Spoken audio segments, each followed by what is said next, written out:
Anong mensahe ang kailangan marinig ng mga Scorpio?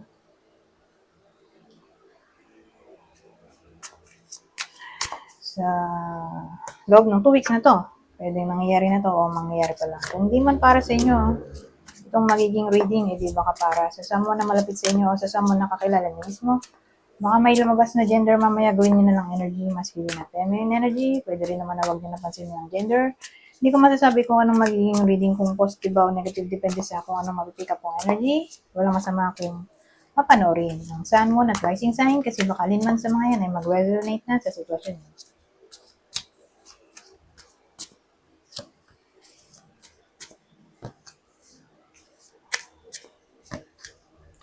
Ay, ito maganda.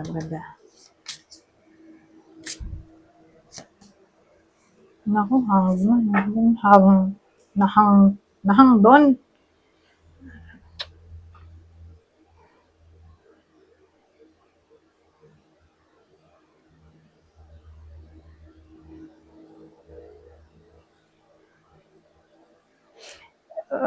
Unang naisip ko, single yung tao, di ba?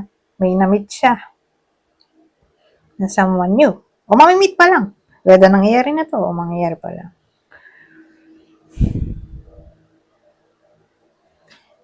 Pero tingin ko,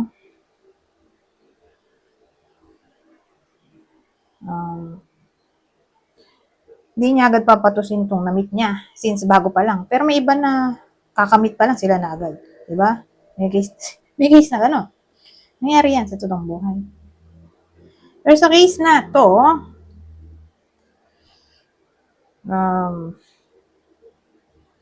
mukhang mag-oobserba muna yung tao. Okay? Which is dapat talaga ganun, di ba? Mahirap pumasok sa relasyon na di mo kinilala yung tao. Mamaya, di pala kayo compatible, masasaktan ka lang sa bandang uli, di ba? Mahirap din kung mawala actually sa toxic connection. Kaya, tama lang. Tama lang na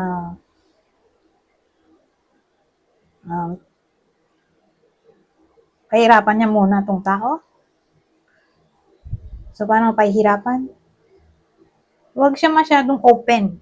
Huwag niya sabihin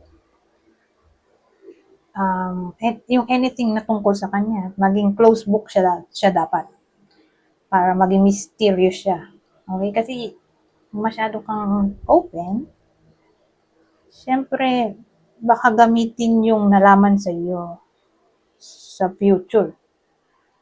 So, paano yun? Baka i-take advantage. Baka ma-take advantage yung iba sa inyo gamit yung information na nakuha sa inyo.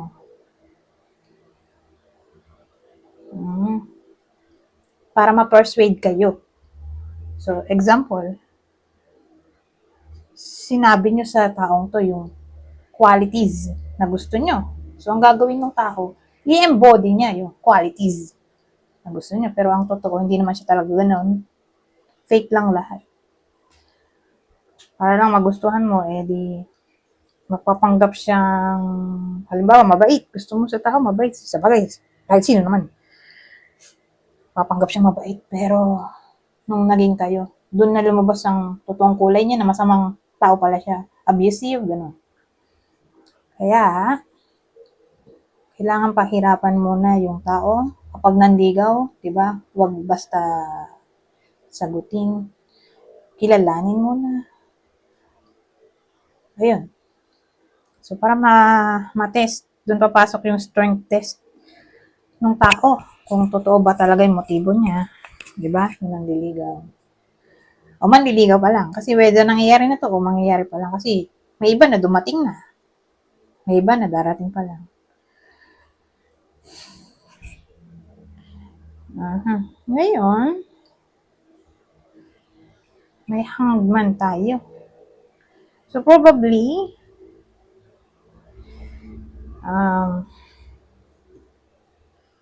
kasi ano to ito yung waiting card. Wala pang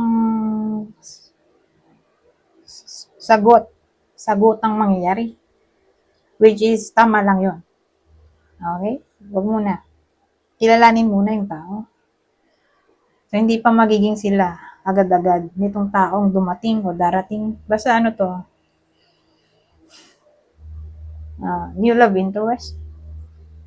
Para sa single, whether tumama to sa inyo o dun sa someone na malapit sa inyo. Kasi, case-to-case basis, di ba? O anong sitwasyon ng nanonood. So, kung di nga nyo to sitwasyon, baka tumama sa someone na malapit sa inyo. Ngayon, eto, dito tayo sa pangalawang deck.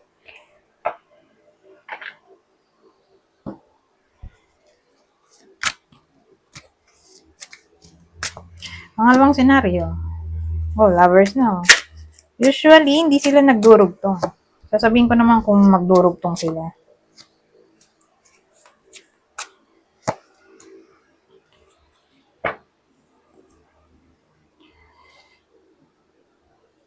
Ano to, lovers, the full, high priestess, page of cups.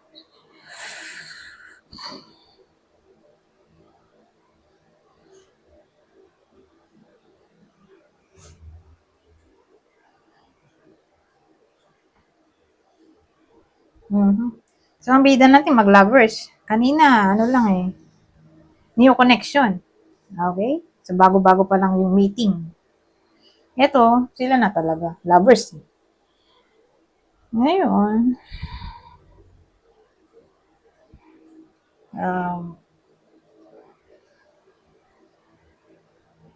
tingin ko may level up na maaring mangyari. So, paano yung level up? So, kung di sila kasal, may improvement o level up nga. So, paano yung level up? Baka mag-live-in na sila o ma-engage.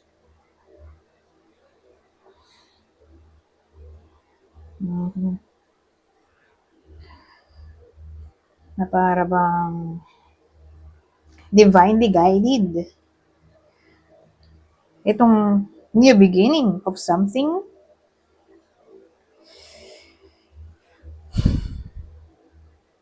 So, paano tong page?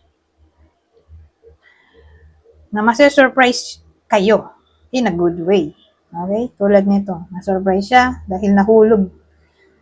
Nahulog pala yung isda na hawak-hawak ng torque. Ano ba to? Stork ba to? Ewan ko kung anong ibon to.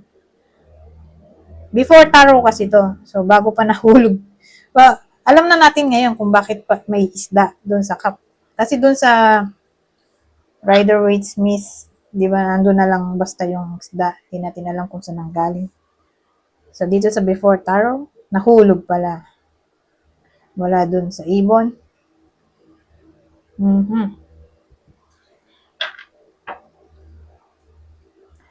So, yan. Yan yung surprise dito.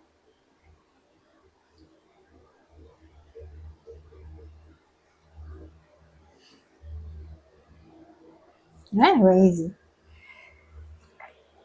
So, again, ulitin ko, kung dito tumama sa inyo, di baka sa someone na malapit sa inyo na, yun nga, mababalitaan nyo na magli-live-in na sila o kakasal na raw o i-invite kayo sa kasal, ganyan. O, pwede rin tumama to sa someone na malapit sa inyo, kakilala o idol. Mabalitaan nyo sa TV na ganito. Kung idol. Anyways. Punta tayo dito. Ano pa masasabi nito? Extra info. Suspiri. Presente di pietre.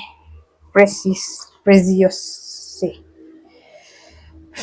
So, ano yan? So, asahan natin sa 2 weeks na to, may hinihintay kasi kayo dito.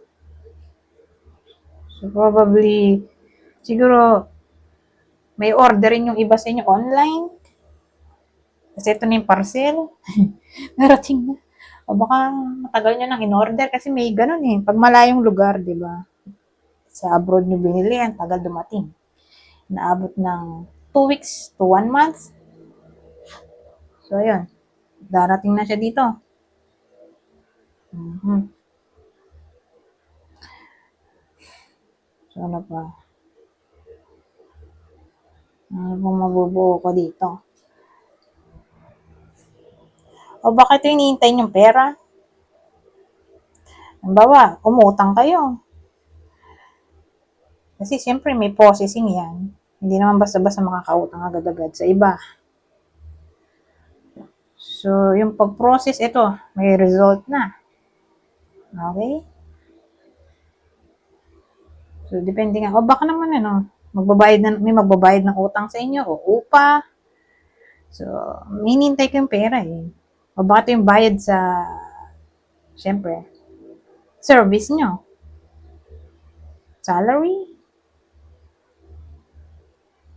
Sa bagay, Feb 1 to 15, di sahod na yan. Eh. Pagdating ng 15. Uh-huh.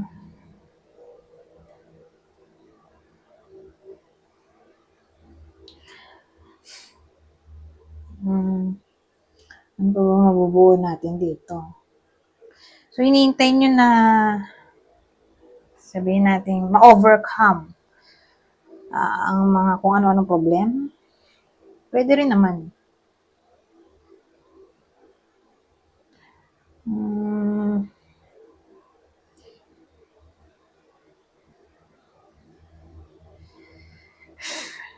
So, ano pang pwede dito? Last na maiisip ko.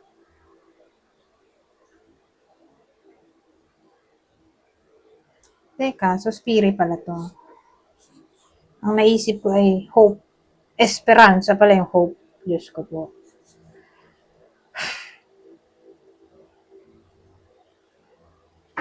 So, dahil nagkamali ako, kala ko nga ay hope. Pero wait lang. Alam ko,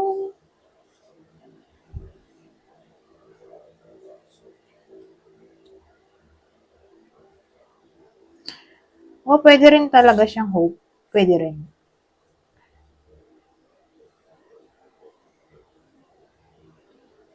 Itong card na to pwede rin. Buti na lang. Diyos ko, sumakit ang ulo ko.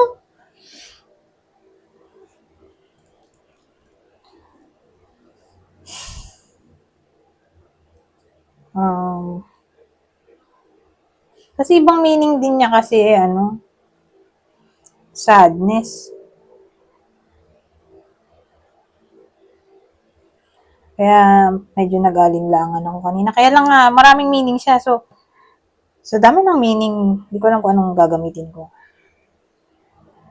Pero esperanza, yung hope. Ito rin, basta may nabasa kong hope din siya eh. Kaya siya sadness kasi, syempre, umalis yung mahal niya sa buhay. O, naglakbay na.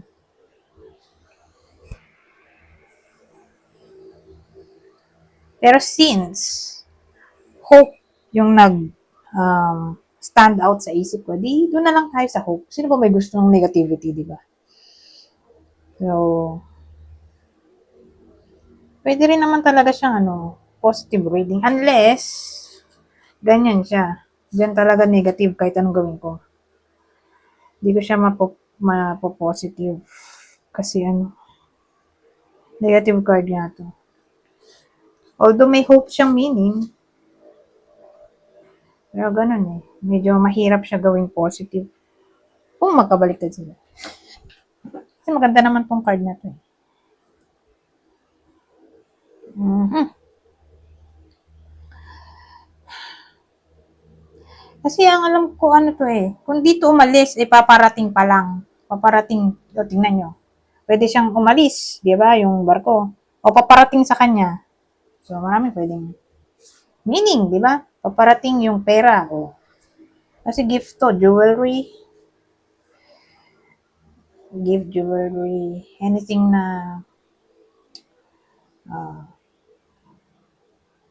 mahawakan.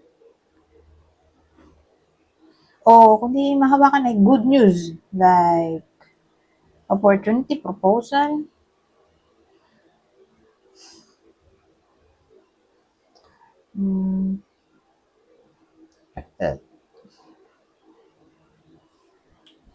Ano na maisip?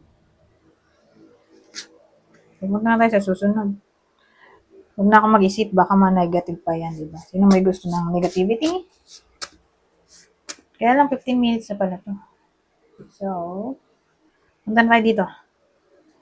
Kasi hindi tayo pwede magtagal dahil marami pa akong gagawin na video. So, dapat saktong 15 minutes o less than 20 minutes lang tayo dito. Para marami akong magawa. Sa case na to, kunin nyo lang yung info na sa tingin nyo ay fit sa inyo. Oracle deck to.